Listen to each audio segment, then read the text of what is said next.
Kalau kalian memelihara ikan dan bingung mau pakai jaring media filter seperti apa, saya sarankan pakai jaring dari Indowaring teman-teman. Kalian langsung aja check out di keranjang kuning.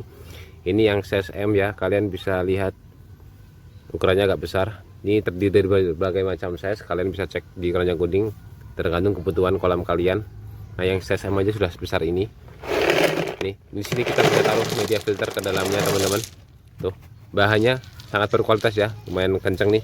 Tuh, ini saya tarik-tarik aman-aman aja, tidak sobek. Nah, langsung ketika kalian sudah masukkan media filter ke dalam jaring, kalian ikat di sini. Tuh, agar media filter kalian yang di kolam itu tampak bersih teman-teman dan efektif ketika dibersihkan.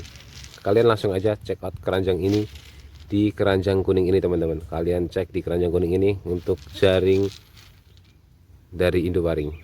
Tuh, check out.